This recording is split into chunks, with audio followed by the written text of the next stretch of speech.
Bonjour à tous et bienvenue dans mon monde, le monde de Tis, bien sûr.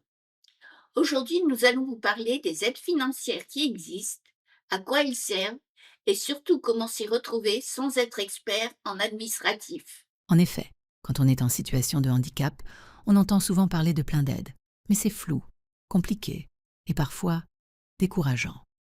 A, ARL, H, P, C, H, invalidité, M, D, P, H. On s'y perd vite, mais en attendant, n'hésitez pas à mettre un petit pouce bleu, à partager la vidéo et surtout à vous abonner à la chaîne. Ça ne vous coûtera rien, mais pour le référencement, ça nous apportera beaucoup.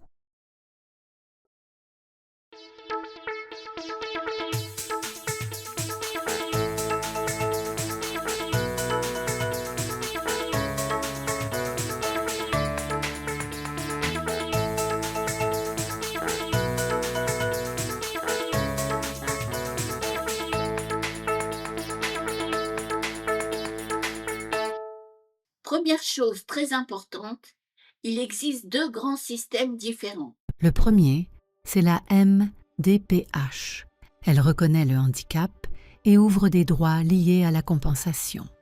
Le deuxième, c'est la sécurité sociale qui peut reconnaître une invalidité médicale liée au travail ou à la santé. On peut dépendre de l'un, de l'autre ou des deux en même temps. L'aide la plus connue, c'est la AH.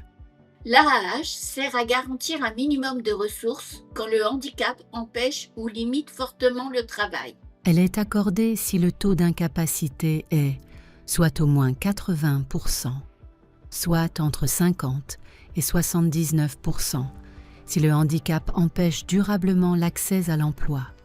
L'AAH n'est pas souvent donnée à vie. Elle doit souvent être renouvelée selon la décision de la MDPH. Si tu touches l'AAH, il peut aussi y avoir un complément, par exemple la majoration pour la vie autonome. Elle aide quand on vit dans un logement indépendant et qu'on a des frais liés à l'autonomie. Autre aide très importante, la PCH. Elle sert à payer ce que le handicap rend nécessaire. Par exemple, une aide humaine, un fauteuil roulant ou du matériel, l'aménagement du logement ou même certaines aides exceptionnelles. Elle est attribuée selon les besoins réels, pas selon les revenus. Maintenant, parlons de l'invalidité. La pension d'invalidité concerne les personnes dont la capacité de travail est réduite d'au moins 66% suite à une maladie ou un accident de travail professionnel. La décision dépend de votre caisse d'assurance maladie, plus particulièrement de l'avis du médecin conseil qui statuera en fonction de votre capacité de travail et de votre état de santé qui doit être considéré comme stable. De plus, vous devez avoir travaillé au moins 600 heures dans les 12 derniers mois ou avoir cotisé sur un salaire au moins égal à 2030 fois le SMIC, et cela sans avoir atteint l'âge légal de la retraite. Il existe deux façons de lancer la procédure.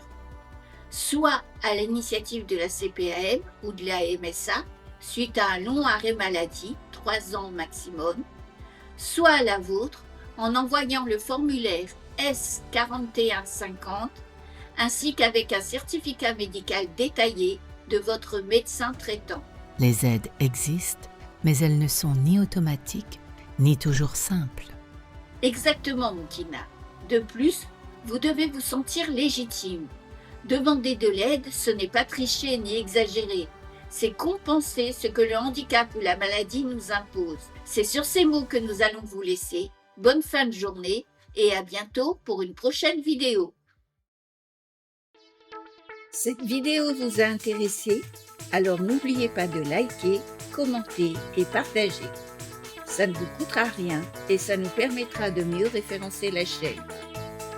Vous pouvez avoir également plus d'infos sur notre blog, le lien est dans la description.